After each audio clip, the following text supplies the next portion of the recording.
Hello दोस्तों, चलिए आज हम लोग पढ़ेंगे प्रकृति, पदार्थ की प्रकृति पढ़ेंगे। अब पिछले लेक्चर में हम लोग जो पढ़े थे, आपको अच्छे से याद होगा, मिश्रण पढ़े थे, मिश्रण का सेपरेशन पढ़े थे कि कोई भी मिश्रण में जो भी कंपोनेंट है उन कंपोनेंट को कैसे कैसे अलग करेंगे,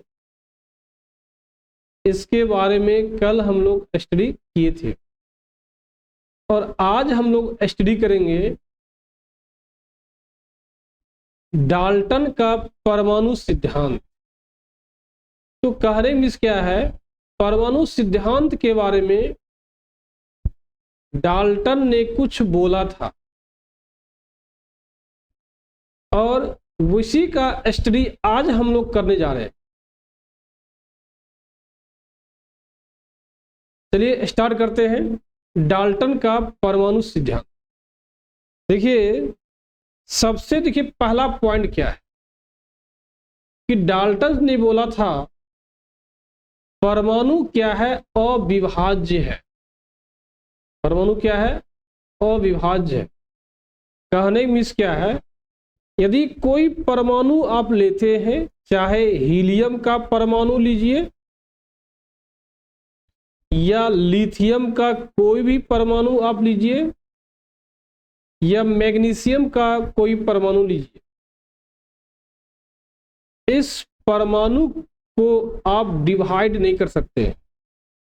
इस परमाणु को आप डिवाइड नहीं कर सकते। कहने में ये हुआ, परमाणु क्या है,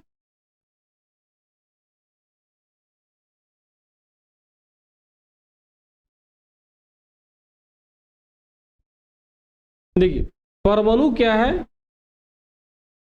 जिसे हम डिवाइड नहीं कर सकते।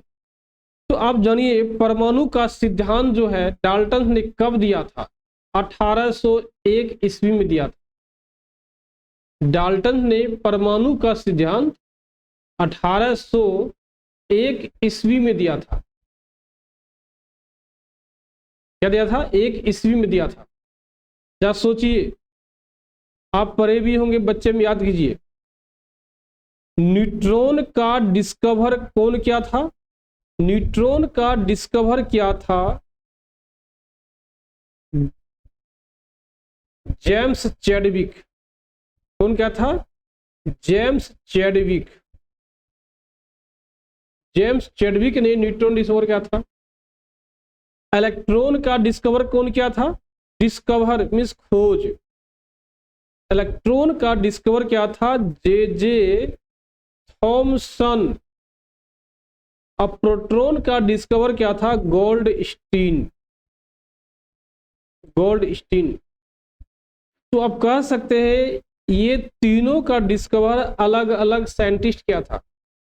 जैसे बताए, न्यूट्रॉन का डिस्कवर जेम्स चैडविक किया था, इलेक्ट्रॉन का क्या था जे थॉमसन किया था, प्रोटॉन का गोल्डस्टीन किया था। और सबसे लेट से जिसका डिस्कवर हुआ है उसका हुआ न्यूट्रॉन का, जिसका डिस्कवर 1932 में हुआ था। जेम्स चैडविक ने न्यूट्रॉन का डिस्कवर 1932 हुआ था। तो डाल्टन का जो परमाणु सिद्धांत है वो 1801 ईस्वी में ही आया था। सोचिए, लगभग 131 साल पहले डाल्टन ने परमाणु के बारे में कुछ बतलाया था। और सवाल ये है, क्या बतलाया था, हम लोग को वही जानना है। और वो जानना है उस समय जो बोला था और आज के अनुसार वो क्या है, उसी का स्टडी करना है। तो वही लिखा हुआ है। देखिए सबसे पहला पॉइंट ये है, 1901 ईस्वी में डाल्टन ने परमाणु सिद्धांत की घोषणा की थी। दूसरा देखिए पॉइंट क्या है, पदार्थ का जो निर्माण हुआ है, कोई पदार्थ, जैसे क्या यह एक पेन है, इस पेन का भी क्या है, एक निर्माण का कुछ प्रोसेस होगा। आप जिस कलम से लिखते हैं वो भी एक क्या पदार्थ है, इसका बताए थे एग्जाम्पल। वही बोला जा है पदार्थ का निर्माण जो है सूक्ष्म अविभाज्य कणों की एक बड़ी संख्या द्वारा होता है। मतलब क्या है, यदि कोई पदार्थ है, इस पदार्थ का जो निर्माण होता है छोटे छोटे सूक्ष्म कणों के द्वारा होता है। वही छोटा कण जो है, छोटा कण जो है क्या कहलाता है, तो परमाणु कहलाता। तो आपने देख लिया परमाणु किसे कहते हैं। देखिए वही लिखा हुआ है पदार्थ का निर्माण सूक्ष्म, सूक्ष्म मीन्स क्या, छोटा, अविभाज्य कणों की, मतलब कि कणों की संख्या होता है जिसको आप डिवाइड नहीं कर सकते हैं, अविभाज्य कणों की एक बड़ी संख्या द्वारा होती है। और यही कण क्या कहलाता है, परमाणु कहलाता है। क्या कहलाता है, परमाणु कहलाता है। तीसरा देखिए क्या पार्ट्स है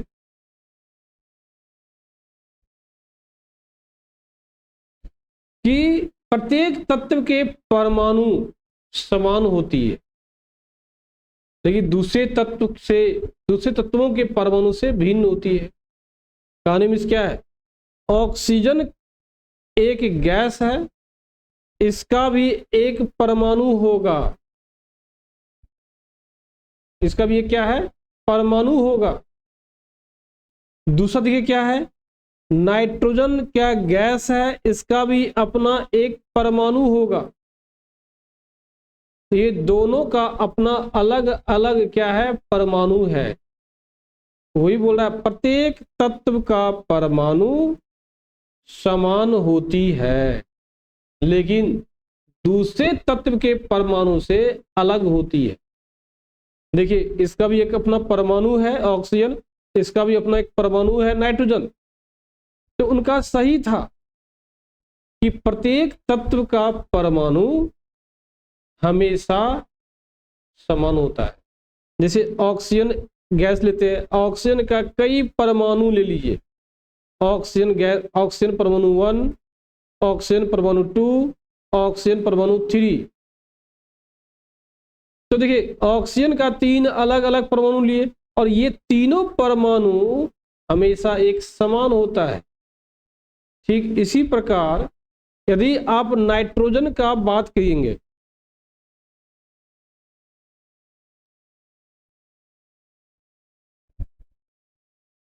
चलते हैं नाइट्रोजन का बात करते हैं। नाइट्रोजन में भी देखिए क्या होती है, एक नाइट्रोजन का परमाणु लेती है, 2 नाइट्रोजन का परमाणु लिए, 3 नाइट्रोजन का परमाणु लिए।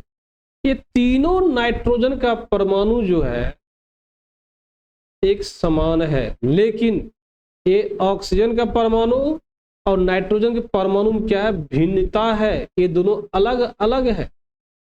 तो देखते हैं तीसरा पॉइंट क्या है। देखिए वही लिखा हुआ है प्रत्येक तत्व की परमाणु समान होती है। बात सही है, प्रत्येक तत्व का परमाणु क्या एक समान होती है। मतलब एक तत्व का एक से अधिक परमाणु लीजिएगा वो हमेशा क्या होता है, एक समान होती है, लेकिन दूसरे तत्व के परमाणु से क्या होती है, अलग होती है। आप आसानी इसको कह सकते हैं। नेक्स्ट देखिए पॉइंट्स इसमें क्या है,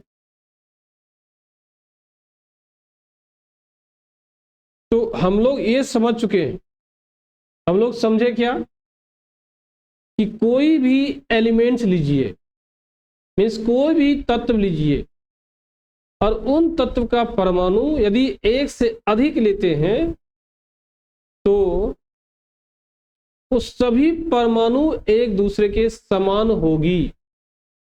लेकिन यदि आप कोई दूसरे तत्व का परमाणु लेते हैं तो कहेंगे दूसरे तत्व के परमाणु पहले तत्व के परमाणु के समान होगी, ऐसा नहीं होता है। दोनों में क्या डिफरेंस होता है, दोनों अलग अलग हो जाता है। नेक्स्ट पर देखिए क्या है, परमाणु पदार्थ के अणुओं में परमाणु शामिल होती है। क्या होती है, पदार्थ के परमाणु अणुओं में, पदार्थ के अणुओं में परमाणु क्या होती है, शामिल होती है। कहने में ये कर सकते हैं कि अणु जो होती है हमेशा परमाणु से मिल के बनी होती है। बात तो सही भी है, और आज भी हम लोग यही पढ़ते आ रहे हैं कि अणु का निर्माण जो है परमाणु से हुई है, और अणुओं के विपरीत परमाणु रासायनिक अभिक्रिया में वो परिवर्तित रहती है। बात सही है। तो आप पढ़े भी होंगे, क्या पढ़े होंगे कि अणु और परमाणु में रासायनिक अभिक्रिया में कौन भाग लेता है। तो आप बच्चे से पढ़ते आ रहे हैं अणु और परमाणु, क्या पढ़ते आ रहे हैं, अणु और परमाणु। अणु क्या है, परमाणु से एक बड़ा रूप है, लेकिन आप कह सकते हैं परमाणु अणु का एक छोटा रूप है। दोनों को हम लोग स्मॉल ही बोलते हैं, लेकिन अणु ग्रेटर होता है परमाणु से। और आपने ये भी पढ़ा होगा कि अणु जो है रासायनिक अभिक्रिया में भाग नहीं लेती है। अणु रासायनिक अभिक्रिया में भाग नहीं लेती है, किंतु परमाणु जो है रासायनिक अभिक्रिया में भाग लेती है। तो आप कह सकते हैं रासायनिक अभिक्रिया में भाग कौन लेती है, तो रासायनिक अभिक्रिया में भाग परमाणु लेती है, ना कि अणु लेती है। एक आप कह सकते हैं दोनों डिफरेंस। वही कुछ देखिए यहां लिखा हुआ है, पदार्थ के अणुओं में परमाणु शामिल होती है। क्या लिखा देखिए, पदार्थ के अणुओं में, पदार्थ के अणुओं में परमाणु क्या होती है, शामिल होती है। बात सही है। और अणुओं के विपरीत परमाणु रासायनिक अभिक्रिया में अपरिवर्तित रहती है। बात तो सही है कि परमाणु जो है अपरिवर्तित रहती है, परमाणु में किसी भी प्रकार का चेंजिंग नहीं होती है, परमाणु में किसी भी प्रकार का परिवर्तन नहीं होता है, किंतु अणु में परिवर्तन हो जाती है। जैसे एग्जाम्पल ही देखिए क्या है, आप देखे होंगे H2O, आप देखते होंगे, आप पढ़े भी होंगे, जब इसमें कैथोड एनोड का अरेंजमेंट देते हैं और इलेक्ट्रिक करंट को पास कराते हैं,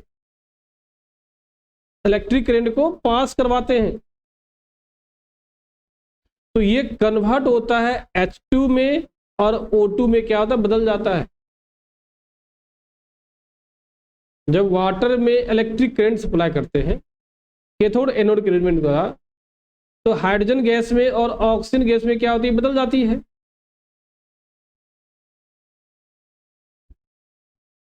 तो देखिए ये अणु है ना, और ये भी क्या है, देखिए अणु है, और देखिए ये भी क्या है, अणु है। देखिए अणु में परिवर्तन तो हो चुका है ना, ये भी क्या है, अणु है। और आप कह सकते हैं ये भी क्या है, देखिए अणु है, और ये भी देखिए क्या है, अणु है। देखिए अणु में परिवर्तन हो चुका है, क्योंकि अणु टूट गया है ना, अणु ब्रेक कर गया ना। अणु ब्रेक करने के बाद क्या बना, देखिए हाइड्रोजन गैस का अणु बना और ऑक्सीजन गैस का अणु बना। देखिए तो आप क्लियर कर सकते हैं अणु में परिवर्तन होती है रासायनिक अभिक्रिया के दौरान, लेकिन परमाणु में किसी भी प्रकार का परिवर्तन नहीं होती है। वही देखिए लिखा हुआ भी है, अणु के विपरीत परमाणु रासायनिक अभिक्रिया में क्या होती है, अपरिवर्तित रहती है। मीन्स वो रिएक्शन नहीं कर, मीन्स रिएक्शन में भाग लेती तो है, लेकिन अपने आप में चेंजिंग नहीं करती।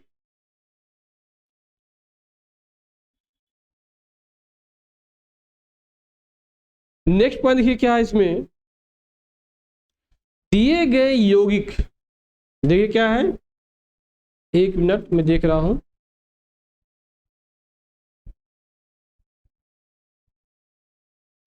दिए गए यौगिक में आपेक्षिक संख्या परमाणुओं में स्थिर होती है। कहने मीन्स क्या हुआ, मतलब को भी यदि आपको यौगिक दे दिया गया है, जैसे H2O, यह एक क्या है, यौगिक है, यह एक क्या है, यौगिक है। यही क्या है, दिया गया यौगिक है। इसी में देखिए आपेक्षिक जो संख्या होती है और परमाणु हमेशा स्थिर होता है। अब यदि वाटर को किसी भी, वाटर का सोर्स आप देखे होंगे, सोर्स ऑफ वाटर आप पढ़े होंगे, रेन, रेन वर्षा भी एक क्या है, वाटर का सोर्स है। सी भी एक क्या है, वाटर का सोर्स है। पॉन्ड भी एक क्या है, वाटर का सोर्स है। ट्यूबवेल मीन्स मड भी एक क्या है, वाटर का सोर्स है। आइस भी एक क्या है, वाटर का सोर्स है। आप किसी भी सोर्स से पानी को निकालिए तो आप पाइएगा कि वाटर में, पानी में परमाणु की संख्या स्थिर होता है। तो परमाणु की संख्या टोटल होता कितना है, 3 होता है। देखिए कितना होता है, 3। यहां से 2 होगा, हाइड्रोजन का 2 परमाणु है, और ऑक्सीजन का कितना परमाणु है, तो 1 परमाणु है। दोनों मिला के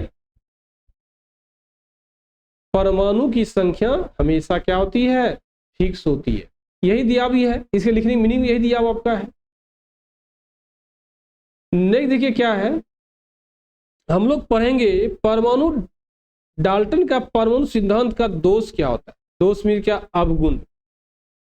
आखिर डाल्टन का परमाणु सिद्धांत जो है अपने समय के अनुसार कुछ पॉइंट अनसक्सेस कर जाता है। क्या कर जाता है, कुछ पॉइंट अनसक्सेस कर जाता है, क्या कुछ पॉइंट सही नहीं रहता है। आखिर वही ड्रॉबैक क्या है, हमें जानना है कि डाल्टन के परमाणु सिद्धांत का दोष क्या है। दोष मीन्स क्या, अवगुण क्या, ड्रॉबैक क्या है। आइए सबसे पहला ड्रॉबैक देखिए क्या है कि डाल्टन ने बोला था परमाणु अविभाज्य है। परमाणु क्या है, अविभाज्य है। परमाणु अविभाज्य का मतलब क्या है, परमाणु अविभाज्य का मतलब होता है परमाणु को आप नहीं तोड़ सकते हैं।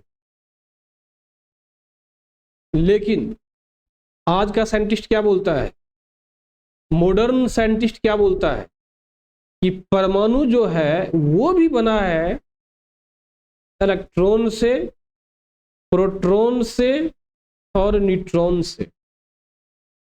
और इसका डिस्कवर कौन किया है, जस्ट इसी लेक्चर में जस्ट पहले पढ़ा दिया हूं मैं कि इलेक्ट्रॉन का डिस्कवर जे जे थॉमसन किया है, प्रोटॉन का डिस्कवर कौन किया है, गोल्ड स्टीन किया है, न्यूट्रॉन का डिस्कवर कौन किया है, जेम्स चैडविक किया। जा सोचिए, यदि परमाणु अविभाज्य होता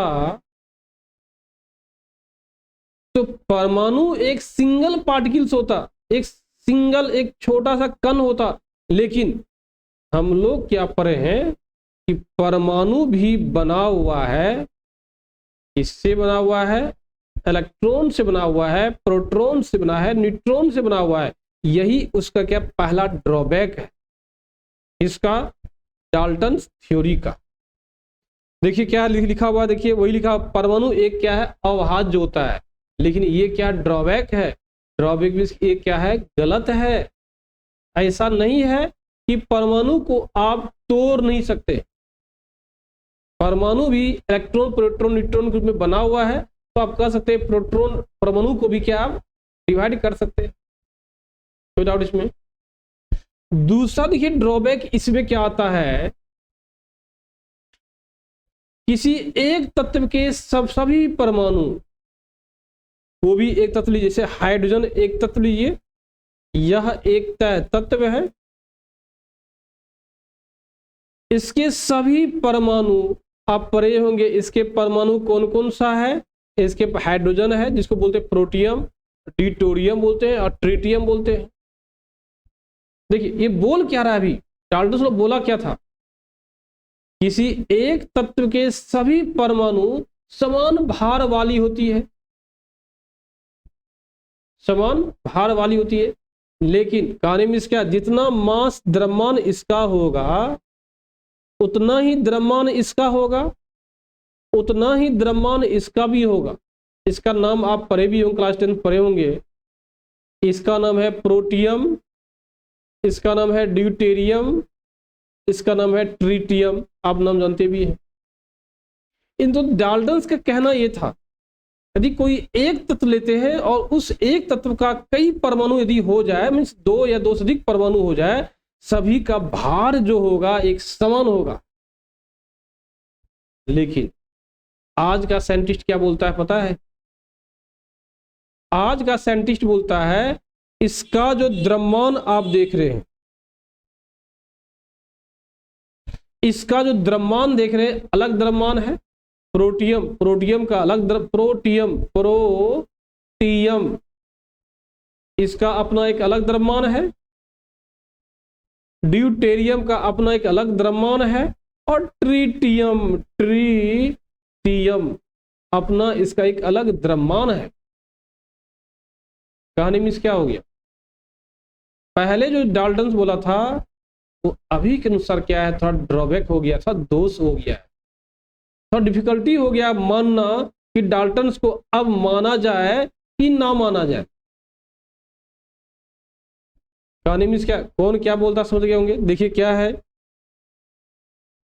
देखिए वही लिखा हुआ है, किसी एक तत्व के सभी परमाणु समान भार वाले होते हैं, लेकिन आज हम जानते हैं एक ही तत्व के परमाणु के भिन्न भिन्न भार हो सकते हैं तथा विभिन्न तत्वों के परमाणुओं के एक ही भार हो सकता है। तो देखिए आपने पढ़ा होगा आइसोटोप्स, क्या पढ़ा होगा, आइसोटोप्स, जिसको बोलते हैं समस्थानिक, क्या बोलते हैं, समस्थानिक बोलते हैं। अब सवाल है समस्थानिक क्या होता है, और एक होता है समभारिक क्या होता है, क्या सोचिए और समझिए इसको, इसी को बोलते हैं आइसोटोप्स, इसको बोलते हैं आइसोबार, ये बोलते हैं। तो आइसोटोप्स कहते हैं, समस्थानिक कहते हैं जब किसी एक ही तत्व का, जैसे एग्जांपल ब्रोमीन, ब्रोमीन 2 होता है, देखिए एक ही तत्व ब्रोमीन है, एक ब्रोमीन होता है 79 दूसरा ब्रोमीन होता है 81।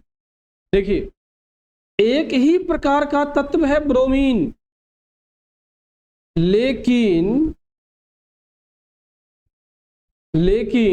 जिनका द्रव्यमान देखिए क्या है, अलग अलग दे दिया गया है ना,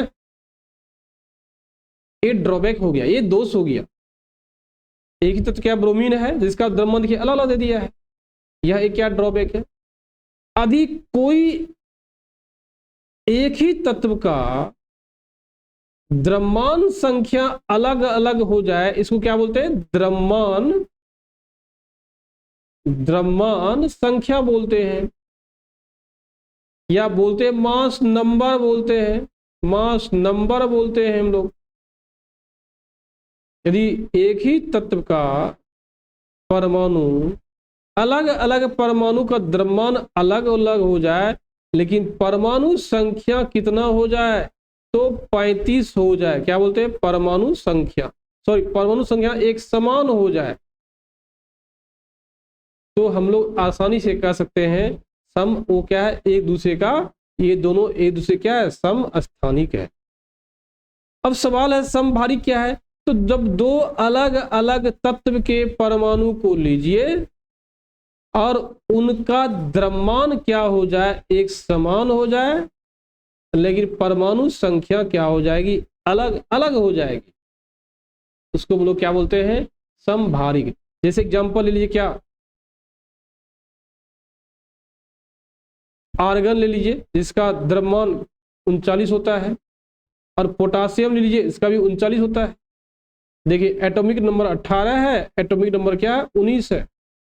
जब सोचिए दो अलग अलग तत्व है, दोनों का द्रव्यमान देखिए क्या है एक समान है, लेकिन परमाणु संख्या क्या है अलग अलग है।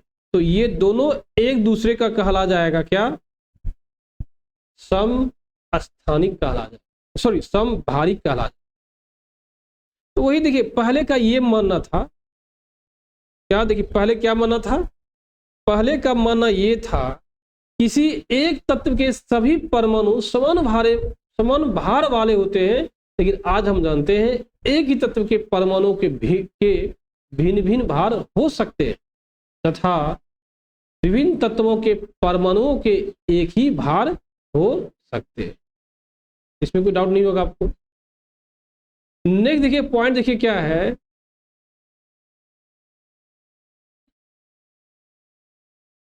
किसी एक या किसी तत्व के अंतिम कण और किसी यौगिक के अंतिम कणों के बीच का स्पष्टीकरण नहीं कर पाता है। यानी मीन्स क्या है, कोई तत्व लीजिए, कोई तत्व का मतलब है आप लिथियम ले लीजिए, इसका अंतिम कण ले लीजिए, अंतिम कण ले लीजिए, और कोई यौगिक ले लीजिए जैसे वाटर, इसका अंतिम कण ले लीजिए। अंतिम कणों के बीच का स्पष्टीकरण नहीं कर पाता है कौन, परमाणु के डाल्टन्स का। लेकिन डाल्टन्स के अनुसार इन दोनों कणों को परमाणु कहते हैं। मतलब क्या, इसका अंतिम कण और इसका भी अंतिम कण को ही क्या बोलते हैं, परमाणु कहते हैं। और तत्व के अंतिम कण सरल परमाणु सिंपल एटम और यौगिक के अंतिम कण कंपाउंड एटम यौगिक परमाणु कहते हैं।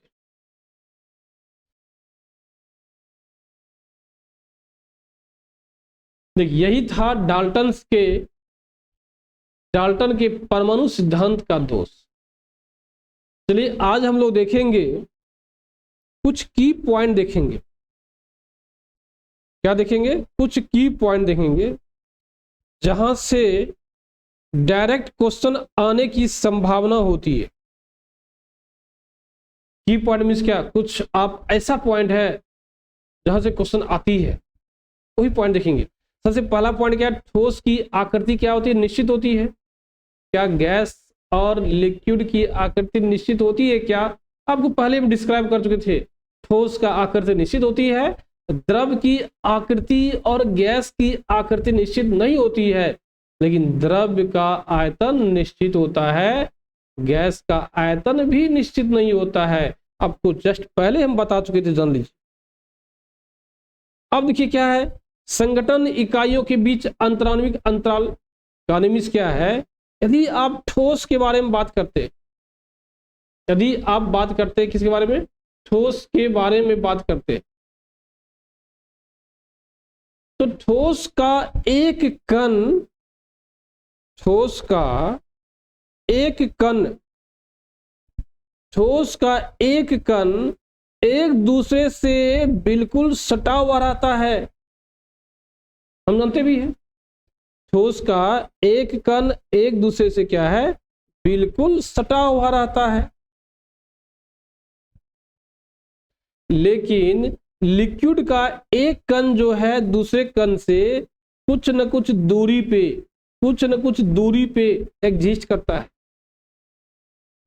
लेकिन गैस का जो एक कण होता है एक दूसरे से कितना दूरी पे रहेगा, कहना बहुत मुश्किल होता है। तो आप कह सकते हैं क्या, ये सॉलिड हो गया, ये लिक्विड हो गया, ये गैस हो गया। तो वही संगठन बीच का अंतराण्विक दूरी किसको बोलते हैं, सवाल ये है। दो अणुओं के बीच के दूरी को, ये अणु है और ये भी क्या है, अणु है। ये दोनों के बीच का जो दूरी होगा ना, डिस्टेंस होगा ना, उसी बोलते हैं अंतराणु बोलते हैं। देखिए यहाँ दूरी ये है, यहाँ देखिए दूरी क्या है, ये है। तो कह सकते हैं ठोस से गैस जाने के क्रम में, ठोस से गैस जाने के क्रम में अंतराणुक दूरी क्या होती है, बढ़ती है। देखिए वही लिखा हुआ है, ये क्या है, बढ़ते क्रम में लिया गया है, बढ़ते क्रम में लिया गया है अंतराणुक दूरी।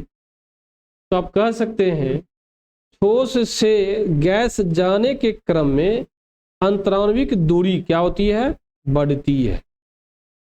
अंतराणुविक दूरी क्या होती है, बढ़ती है। हम लोग आसानी से कह सकते हैं जल्दी।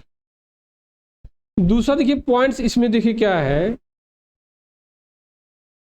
सवाल है घनत्व बारे में पढ़े होंगे आप, घनत्व किसे कहते हैं। तो घनत्व का बहुत लंबा चौड़ा डिफिनेशन, बहुत लंबा चौड़ा भाषण है, बस आप जान लीजिए घनत्व को बोलते हैं क्या हम लोग, डेंसिटी। क्या बोलते हैं, डेंसिटी। यही डेंसिटी को क्या बोलते हैं, घनत्व बोलते हैं। और डेंसिटी बराबर होता है मास अपॉन वॉल्यूम होता है, जिसको बोलते हैं द्रव्यमान अब बटा क्या, आयतन बोलते हैं। अब सवाल यह है डेंसिटी का यूनिट क्या होगा, यूनिट में इकाई। तो द्रव्यमान का होता है एसआई यूनिट ग्राम केजी और आयतन होता है मीटर क्यूब। तो डेंसिटी का यूनिट हो जाएगा केजी पर मीटर क्यूब। ये क्या है, एसआई यूनिट है। यदि इसी को हम लोग क्या ले लेंगे, सीजीएस यूनिट ले लेंगे, तो द्रव्यमान होता है ग्राम और आयतन होता है मिलीलीटर। इसको बोल सकते हैं क्या, मिलीलीटर क्यूब। तो ग्राम पर मिलीलीटर क्यूब बोल सकते हैं। ये तो हो गया एसआई यूनिट हो गया आपका ना, क्या हो गया आपका, एसआई यूनिट हो गया आपका। अब सवाल ये है यदि डेंसिटी, ये तो मैथमेटिकल डिफिनेशन समझ गए, डेंसिटी बराबर क्या था, मास अपॉन वॉल्यूम। लेकिन इसको डिफाइन हम लोग कैसे करेंगे, बहुत आसान है। देखिए कैसे डिफाइन करते हैं। आप 1 मीटर लंबा, 1 मीटर चौड़ा, 1 मीटर लंबा लेंथ, n मीटर क्या विड्थ चौड़ा, 1 मीटर क्या लीजिए हाइट ऊंचाई। कोई आप बर्तन लीजिए, उस बर्तन में जिस सब्सटेंस को रखिएगा, जिस पदार्थ को रखिएगा, और वह पदार्थ कितना केजी आटा, कितना केजी उसमें आएगा, वही केजी की संख्या को हम लोग क्या बोलते हैं, डेंसिटी बोलते हैं। जैसे कि आप पढ़े होंगे वाटर का डेंसिटी, ध्यान रखिए डेंसिटी को डी से भी करते हैं रिप्रेजेंट, और रो RHO रो से भी करते हैं रिप्रेजेंट। जैसे कि आपने पढ़ा होगा वाटर का डेंसिटी कितना होता है, तो वाटर का डेंसिटी होता है 1000 केजी पर मीटर क्यूब। इसका मीनिंग क्या समझे आप, इसका मीनिंग यह होता है यदि आप कोई ड्रम लेते हैं, कोई बर्तन लेते हैं जिसका लंबाई चौड़ाई ऊंचाई तीनों क्या हो जाए, 1 मीटर 1 मीटर 1 मीटर हो जाए, तो वॉल्यूम क्या हो जाएगा, सिंपल है 1 मीटर क्यूब हो जाएगा। तो 1 मीटर क्यूब में जब आप पानी को रखते हैं तो वाटर जो है, पानी जो है कितना संख्या में अटेगा, तो 1000 केजी अटेगा। तो सोचिए कितना अटा, 1000 केजी अटा। तो हम लोग वाटर का डेंसिटी कितना बोलते हैं, 1000 केजी बोलते हैं। ठीक इसी प्रकार आपने पढ़ा होगा मरकरी का पढ़े हैं, मरकरी का डेंसिटी कितना होता है, 13600 केजी होता है पर मीटर क्यूब। इसका मतलब क्या हुआ कि 1 मीटर क्यूब में, 1 मीटर क्यूब मतलब 1 मीटर लंबा, 1 मीटर चौड़ा और 1 मीटर ऊंचा, 1 मीटर क्यूब में आपने मरकरी को रखा होगा 13600 केजी रखा होगा। ठीक, यदि पूछा जाए ऑस्मियम का तो आप देखिएगा 24600 केजी पर मीटर क्यूब होता है। इसी प्रकार पूछा जाए इरिडियम का तो 24800 केजी पर मीटर क्यूब होता है। ध्यान रखना है पूरे पीरियडिक टेबल में 118 एलिमेंट का जो डिस्कवर हुआ है उसमें सबसे अधिक डेंसिटी यदि किसी का होता है तो इरिडियम का होता है। कितना होता है? 24,800 kg पर मीटर क्यूब होता है। सेकेंड हाईएस्ट किसका है? ऑस्मियम का है। कितना है? 24,600 kg है। और थर्ड हाईएस्ट किसका है? मरकरी का है। कितना है? 13,600 kg है। अच्छा सोचिए, यदि आप डेंसिटी ऑफ एयर देखिएगा तो 1.02 kg पर मीटर क्यूब होता है। तो आप कह सकते हैं क्या अलग अलग सब्सटेंस का डेंसिटी भी क्या होती है? अलग अलग होती है। चाहे धातु ही क्यों ना हो, अलग अलग धातु है तो डेंसिटी भी अलग अलग होगी। अलग अलग गैस पदार्थ है तो डेंसिटी भी अलग अलग होगा। लेकिन हमको तुलना करना है ठोस द्रव गैस में, तो हमेशा ध्यान रखिएगा ठोस का अणु एक दूसरे से सटे होने के कारण ठोस का डेंसिटी सबसे ज्यादा होता है। देखिए लिखा हुआ है सबसे अधिक है। लेफ्ट से राइट जाने पे क्या दिखी हो रही है? डेंसिटी घटते क्रम में दिया गया है। तो आप कह सकते हैं ठोस का डेंसिटी सबसे ज्यादा होती है, उसके बाद लिक्विड का डेंसिटी, उसके बाद क्या होता है? गैस का डेंसिटी होता है। नेक्स्ट देखिए क्या है, ठोस को जब गर्म करते हैं ना उसमें कुछ एक्सपेंशन होता है। एक्सपेंशन, फैलना। वही जैसे आप पढ़े होंगे, क्या जब आप पढ़े देखे भी होंगे, किसी ठोस पदार्थ को गर्म करते हैं उसमें प्रसारित होता है, एक्सपेंशन होता है। नेक्स्ट पॉइंट देखिए, विशाल अंतरानुक अंतराल के कारण गैस संपीड़ित की जा सकती है। मतलब क्या? किसको संपीड़ित का मतलब होता है कंप्रेशन। किसको आप कंप्रेस कर सकते हैं, किसको आप कंप्रेस नहीं कर सकते हैं। तो सिंपल सी बात हम लोग पढ़े थे, दो गैस अणु के बीच में गैप होती है और जहां गैप होती है वहां कंप्रेस होता है। अरे आप एग्जांपल ले सकते हैं ना, यदि आप अपने क्लासरूम में दो बच्चे सटे सटे बैठे हैं और दूसरे बेंच पे दो बच्चे हट के बैठे हैं, यदि तीसरा बच्चा देखिए आ जाए तो श्योर है टीचर क्या बोलते हैं? अरे तुम दोनों सटो। तो आप दोनों सटते हैं और तीसरा बच्चा बैठ जाता है। तो आप दोनों को क्यों सटना पड़ गया? क्योंकि बीच में गैप था। वही बात है, सबसे अधिक बीच में गैप किसमें होता है? गैस में होता है। इसलिए गैस को आप संपीड़ित मींस कंप्रेस कर सकते हैं। गैस विस्तृत या निःसृत होती है क्योंकि गैस के अणु क्या उच्च चाल पर यादृच्छिक गति में निरंतर रूप से चलती रहती है। गैस कभी रुकती नहीं है, हमेशा चलती रहती है। क्या होती है? हमेशा चलती रहती है गैस। नेक्स्ट क्या है, गैसों का मिश्रण विसरण कहलाता है। मतलब जब गैस एक दूसरे से मिक्स होता है, जब गैस क्या एक दूसरे से मिक्स होता है, जैसे आप ऑक्सीजन एक गैस लीजिए, एक हाइड्रोजन गैस लीजिए, दोनों को मिक्स करा दीजिए। जब मिक्स कराते हैं ना तो विसरण कहला जाएगा। विसरण का मीनिंग होता है, इंग्लिश होता है डिफ्यूजन। क्या होता है? डिफ्यूजन। डिफ्यूजन। और डिफ्यूजन हम लोग पढ़ेंगे नेक्स्ट चैप्टर में। डिफ्यूजन किसे कहते हैं, डिफ्यूजन किस किस पे डिपेंड करती है, किसका अधिक डिफ्यूजन होगा, सारा चीज हम लोग पढ़ेंगे। जान लीजिए, नेक्स्ट चैप्टर पढ़ेंगे, जान लीजिए। अभी थोड़ा सा जानना है डिफ्यूजन। जब कोई गैस सब्सटेंस आपस में अपने आप मिल जाती है ना, वही डिफ्यूजन कहलाती है। वही लिखा हुआ, गैसों का मिश्रण। जब गैस एक दूसरे से क्या होती है? मिक्स करती है, वो क्या डिफ्यूजन कहलाता है। रंध्रों या सूक्ष्म रंध्रों के माध्यम से होने वाला विसरण निस्सरण कहलाता है। मतलब रंध्र मींस क्या? छोटे छोटे होल।